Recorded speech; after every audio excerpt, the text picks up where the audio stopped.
मुझे लगता है इसके बारे में कमेंट करने की कोई आवश्यकता नहीं है। वो अपने पॉलिटिकल एजेंडा से चलते हैं, हमारा और उनका कंपटीशन पॉलिटिकल फील्ड के हमारा नहीं है। वो संघ के बारे में कहते तो मैं इतना ही कहूँगा, कांग्रेस के उनके पूर्वजों ने भी संघ के ऊपर बहुत सारे ऐसे किया। देश के लोग भी, दुनिया के लोग भी संघ को अपने अनुभव से देख रहे, सीख रहे हैं। रियलिटी क्या है सबको मालूम है, शायद वो भी जानते होंगे। लेकिन अब मैं इतना ही कहना चाहता हूँ, एक प्रमुख राजनीतिक पक्ष के प्रमुख नेता के नाते he should express more responsibly and see the reality। महिला सहभागिता के बारे में मैं इतना ही कहूंगा कि शाखा में महिला है, ये संघ में हमने चर्चा नहीं की। मीडिया में चर्चा बहुत लोगों ने की होगी, हमने नहीं की। संघ के शाखा प्रत्यक्ष जो होता है वो पुरुषों के एक्टिविटी है। सुबह 5:30 बजे इकट्ठे होते हैं, शाम को 8 बजे।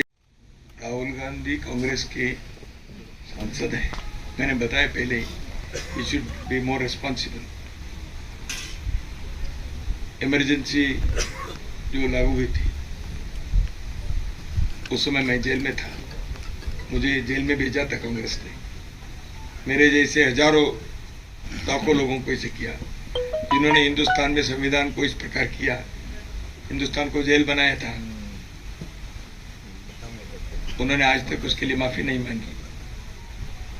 उनको लोकतंत्र के बारे में कहने के नैतिक अधिकार है क्या, देश पूछना चाहिए। और लोकतंत्र हो गया, कोई ऐसे कहने से नहीं होता। ऐसे है तो वो अपने तरीके से जो कह रहे हैं, समाज उत्तर देगा। देश में लोकतंत्र नहीं है। आप लोग कितने लोग इमरजेंसी देखे मुझे मालूम नहीं। लोकतंत्र नहीं हो तो इतने लोग इकट्ठे भी नहीं हो सकते थे। और लोकतंत्र खतरे में है तो देश में चुनाव चल रहे हैं। उनकी पार्टी भी 1-2 जगह जीत के भी आए हैं। चुनाव के लोकतंत्र है तो बाकी लोकतंत्र, पार्लियामेंट चल रहा है,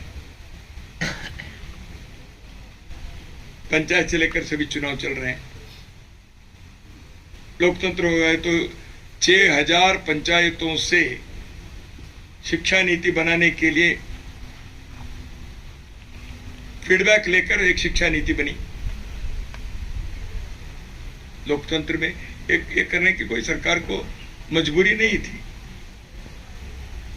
एडवाइजरी काउंसिल से पॉलिसी बनी हिंदुस्तान में, कहां लोकतंत्र को नेशनल एडवाइजरी काउंसिल करके किया था। Non members were the chairman and at the government exchequer crores were spent।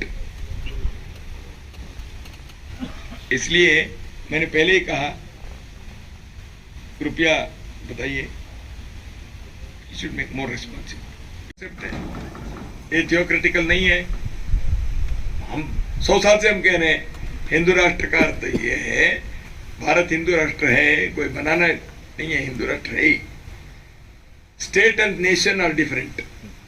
Constitution से एस्टैब्लिश होने वाली चीज जो है, इट इज स्टेट, एक स्टेट पावर, राज्य शक्ति है। Nation is a cultural concept. इसलिए भारत के नेशन जो है या हिंदू नेशन है, यानी यहाँ के कल्चरल कॉन्सेप्ट जो है वो इस देश के, उसको हिंदू कहो, इंडिक कहो, आर्य कहो, सनातन कहो, देयर आर 100 नेम्स, वो हिंदू राष्ट्र है। इसलिए थियोक्रेटिक स्टेट नहीं है। भारत को टुकड़े टुकड़े करेंगे इस यूनिवर्सिटी के कैंपस से ये लोगों ने बोला है, लेकिन लोगों के एक जवाब भी उसको मिला है, ऐसे वो नहीं हो सकता। और देश को तोड़ने वाली शक्तियां स्वयं के स्वार्थ के कारण और विदेशी कई प्रकार के षड्यंत्र के कारण यहाँ इस देश में हुआ है, नॉर्थ ईस्ट में हुआ है, दक्षिण में हुआ है, हर जगह पर छुआछूत, जाति भेद, ये दूर करने का एक बड़े, इसके लिए समाज के धार्मिक नेतृत्व, साधु संत महाराज, पीठ, आश्रम, इनसे भी हम चर्चा कर रहे हैं। तो इसलिए एक बार अपने इन आने वाले कुछ वर्षों में हमें यह अस्पृश्यता, हिंदू समाज के जो शाप है, कलंक है, इसको दूर करना चाहिए। मैरिज जिसको कहते हैं वो भारतीय चिंतन में, हिंदू दर्शन में हजारों वर्षों से, लाखों वर्षों से यह एक संस्कार है, षोडश संस्कार। उस संस्कार के अर्थ यह है, two individuals they get married and live together, लेकिन वो केवल अपने लिए नहीं है, वो एक परिवार बसाते हैं, वो समाज हित में होता है, ग्राम हित में होता है। इसलिए हमारे हिंदू जीवन पद्धति के सभी विवाह के जितने भी हमारे यहाँ रस्में हैं, मंत्र हैं वगैरह, उसमें आप दोनों इकट्ठे आ रहे हैं, ये समाज जीवन को अच्छा करने के लिए। धन्यो गृहस्थाश्रम, ये हमारे यहाँ का है। इसलिए गृहस्थाश्रम में प्रवेश करना है, यानी जो विवाह करने वाले हैं, तो वो इस आदर्श को पूरा करने के लिए है। It is not for personal physical sexual enjoyment, it is not a contract, it is a संस्कार। संघ इसलिए इस विषय को, जो समाज के जो रिवाज है अभी तक के, उसमें, हाँ, उसमें आधुनिक काल में कुछ दहेज के पद्धति हो गए, उसको दूर करो, ऐसे कुछ विषय हो सकता है। लेकिन समाज में विवाह या पुरुष और स्त्री